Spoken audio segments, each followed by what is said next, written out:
Hi snooker fans, Curtis Braithwaite here for Dafasnooker.com. I'm with Kurt Maflin, aka Big Keith as we call him on tour, to catch up with him of his post-match interview after his excellent victory over Louis Hoishan in the first round of Riga Masters Qualifiers. Kurt, how are you, pal? Not bad, feeling pretty good.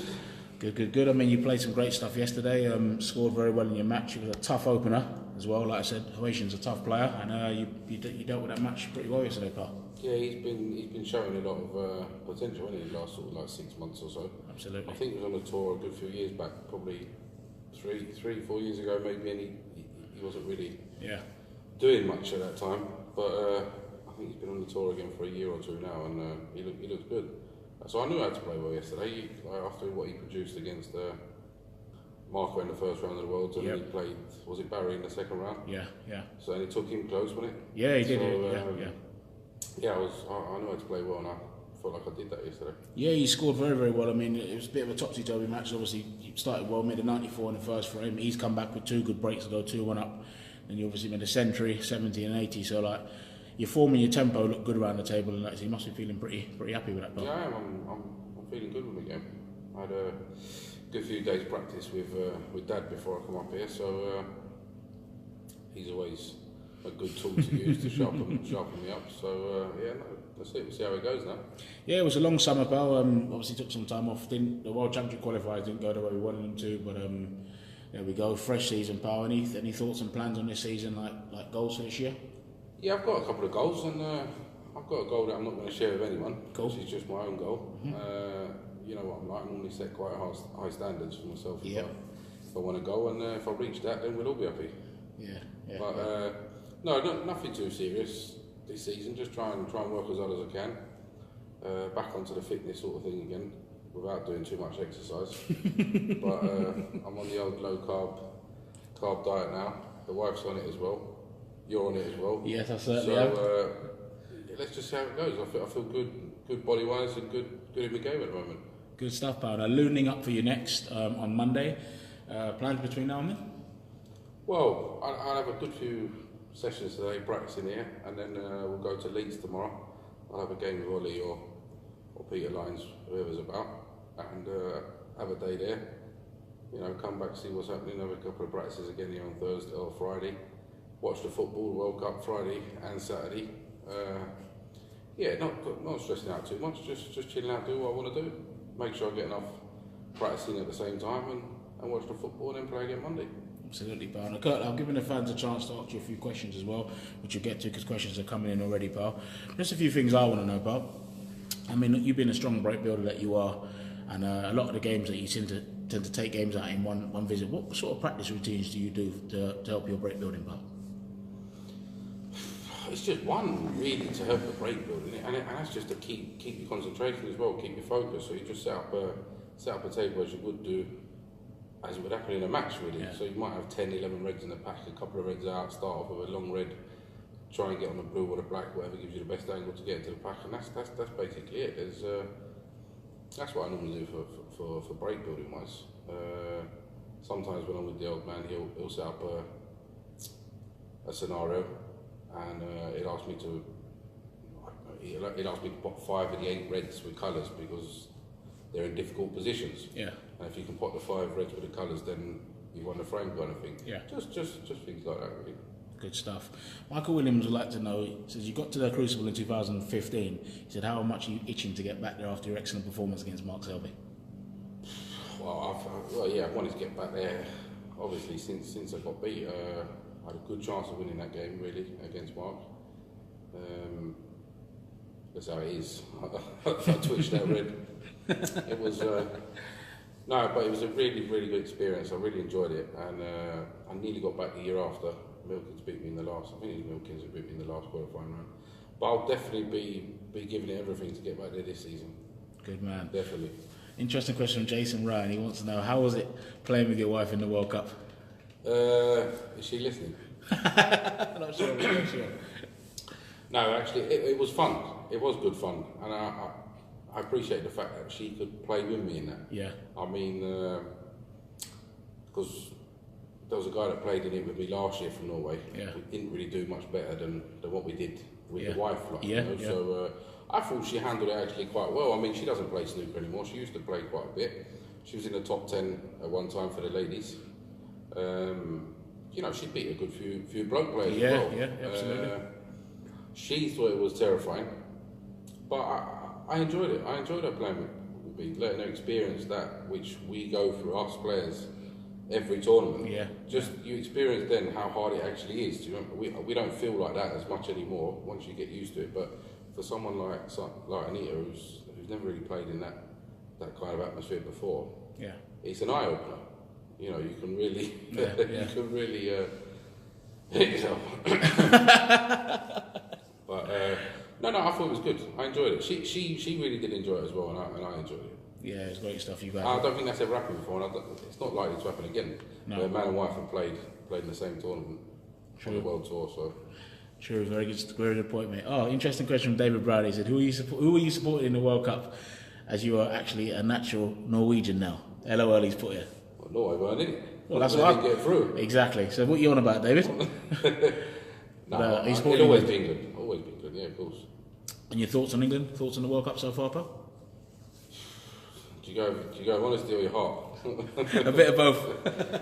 I mean, I don't think they've done much really, to be honest. Up until this point, they've looked okay in periods, but I just don't think they haven't really played anyone yet to test them either. I don't think. Yeah. The back three look pretty solid, but they haven't really been tested yet. No. So once you play like a Belgium or a Brazil or a Germany or France, you know, I think that's where the test will come. The game against Sweden, yeah, of course we're favourites. We should win that game, but I've got a feeling it's going to kind of be a bit like the game was yesterday with Colombia. I don't think it's going to. I don't know. England need to step up their game anyway. Let's put it that way. Massively, bro, massively. I mean, to be fair, nobody's really overly impressed in this tournament, have they? I mean, Croatia looked good in the group stages. Was the knockout round weren't particularly good. Brazil have not really been at their best. Only France in the last game against Argentina looked really good. Yeah. But no, I think England's. Some of the players need to step up now. It's time to take responsibility. Kane's doing as much as he can. He can't do any more than what he's doing. Yeah. Like I said, the back three's been pretty good. The new keeper, Pickford's been good. I think the midfielders need to step it up a little bit. Another question here from Wesley Smith. He wants to know, when you was a youngster, who was the player you looked up to the most? Jimmy White. Yeah, no, Jimmy's always been your favourite, hasn't he? Yeah, always has and always will be. And it's just good. It's good now because we're good mates as well. So, you know, we get to see him quite a bit. He's obviously at Frames Snooker Academy, so when I'm there as well, so we have a game every now and again. Now, Jimmy's good fun. Jimmy, yeah, he's a good guy. You know that anyway. Yeah, good man. Kurt, you've been using the TSF tip recently. How do you find the tip? How do you find the reaction, especially when you're in the balls and that? How do you find it, pal? Yeah, I mean, it's decent. I like it. I mean, I've never really been a big sort of. It don't really matter for me which tip I use. I just like to use a tip that's firm. I know a lot of the boys are using that tip now as well. And I've just heard good things. So, yes, it's one that I'd recommend. Good man. All right, guys, we're going to keep Kurt here for only a couple more minutes because he's got a practice session very soon, so can't keep him too long. Not only that, roasting hot, so I don't think he wants to be ramped up in this hot room for too much longer. Kurt, we'll just touch on a few personal things outside of snooker. Chelsea, what's happening with Conte, mate? Is he staying? Is he going? What's your thoughts? I'd keep him. I don't agree with the fact where you give a manager 2 seasons and you fire him after having a bit of a poor season. First season round, he's won the Premier League. I mean, I'd keep him. I don't think it's him that's made all the decisions in this as well with the Chelsea team. I mean, he's bought some players there that he wouldn't buy. Yeah. But I think he's had to buy them, and I'd like to see him stay really. Obviously, it's a big factor that we keep Hazard. Don't really want to lose him. Yeah. But you know, I've heard things that the camp's not in great shape at the minute, and I'd be excited to see. But let's just see what happens. I don't think Conte will stay. I think he'll go. Yeah. But I'd like to keep him. Definitely like to keep Hazard. So if you was at the top of the helm at Chelsea and you had a chance of bringing in another manager, like if Conte were to go, who would you like to see brought in, and what players would you like to see brought in other than the obvious? Do you know? I mean, I wouldn't even mind giving that Martinez a run, the Belgian manager. I think he gets them playing good football. You know, obviously, I think he's just managing Belgium now, isn't he? Yeah. Players, I didn't want Costa to go. I like Morata. I'm a big fan of Morata, but he's not Costa. No, no. I'd like to see him stay. I would have liked to see Lukaku stay in all, to be honest. Yeah. He's a Drogba type player. Yeah, he is, absolutely. He's strong, he's quick, he scores goals. So I think we need another striker because you can't just expect Morata to do everything. I'd like to get rid of Pedro. Yeah, he's been disappointed in it for Chelsea, It's obviously. been shocking ever since he come to Chelsea. But Yeah. we spoke about this a few times. A lot of players that have come to Chelsea that have been top names, they've never done anything. I'm actually laughing a bit because your wife just popped up there. He said, you need to keep Conte, he's Italian for Christ's sake. Obviously, your missus being half Italian. Yeah, Anita, I kind of agree as well. And as does Kurt, Conte done a great job first season. I said, I mean, Jesus, I think you had 14 games in a row, is it, that you won? Yeah. Played some fantastic football. I was just a bit surprised like last season of how It things just changed. all happened after, supposedly, Conte sent a message, just a text message to Costa saying, we don't want you anymore. Yeah. It never was right after that, the start of the next season. I remember I said to you after the 2 games, I said, we're going to struggle to finish in the top 4. Yeah, you did after 2 games, to be After fair. You 2 did, games. yeah. And I kept saying to you, like, what you on about, though, Yeah. after the season before. I know my team. Yeah, you turned out to be right, pal, for sure. So, no, like I said, she agrees with me. I'd like to keep Conte. But it's what it is. Football nowadays, it's just telephone numbers, really. Absolutely. I mean, I wish I could have sat here and gloated about us winning the Champions League because you know you'd have got roasted this whole interview if we won it. But thanks to Laureus Karius. But you got a good keeper, though, haven't you? Fantastic keeper who likes to chuck the ball in his net. Do you know what I mean? But we won't talk too much about that. Karius. But Louis, watch out Liverpool this season. Yeah, Louis, I wish I could agree with you, mate. But until we sort that goalkeeping situation out, pal, I don't think it's going to happen, mate. But, you can have Courtois if you want. I'd rather I'm not a fan of Courtois. I know you're not, mate. I know. You're not a fan. I know. But But there we go. Right, pal, we've got Looning on Monday. yeah. Your thoughts on that match?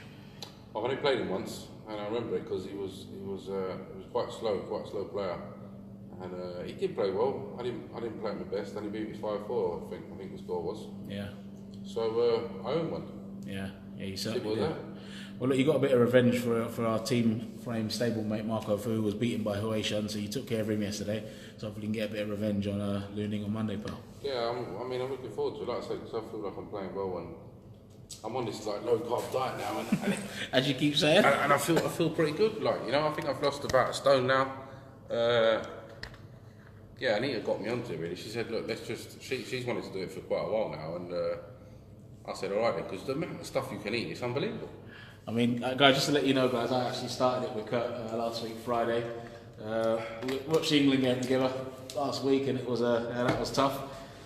Not having the usual bag of sensations or 4 next to me, but yeah, been on it as well. So yeah, he's doing very well. Actually, he's done about a stone. He said he feels good as well. It's just no bread, no sugars, no potatoes, no chips, no rice and pasta. I mean, everything we like him in.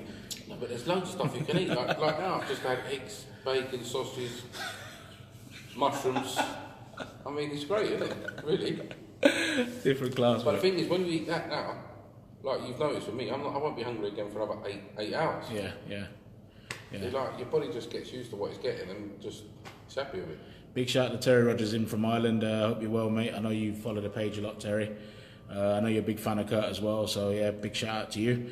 All right, guys, I'm only going to have Kurt here for another minute or so now, so last few questions, get him in. David Brown said, how did it feel when you played Marco in the Riga Masters as he was there watching? You put in a great performance. How was that playing your stablemate? Yeah, it was good. I enjoyed it. I mean, I played Marco a few times in practice, and it's always been pretty close. There were always a lot of breaks going on. Marco's a great player. His short plays, you know, it's nearly as good as anyone's really. You don't get anything for free, really. No. So it was an enjoyable match because obviously I won, but it was a good game. Yeah. It was a good game, and obviously I think he minded getting beat by me, but he spoke to me after the match and said, like, you played well there, and this could be a good time for you to go on and win a tournament. You know? Yeah. Cody Turner would like to know, what is your Q spec, Kurt? Q spec. Yeah, was he? I think it's 160, is it? What's the average Q? 156 is. Yeah, I think mine's 160. 58 then. Yeah, it's quite tall. Yeah, 58. It's quite long. Yeah. John Parry's Ultimate, yeah. Yeah. There you go, Cody. John Parry's Ultimate Q, 58 inches. He's a tall, big lad. David Grace, who had maybe slightly longer Q than me. Yeah. Yeah, I think you're right. I think you're right. Right, guys, look, I'm going to let Kurt shoot off now. Like I said, he's got practice in a few minutes. But Kurt, as per usual, mate, it's always a pleasure talking to you, catching up with you. Likewise. You're a big fan's favourite of Dafasnooker. People are always asking about you, pal, and just want you to know from all of us at Dafasnooker, wish you the very best for this season. Appreciate it. And hope you kick on and fulfil your potential, pal. Appreciate it. Thank you. Thanks to the guys back home and all. Cheers, guys.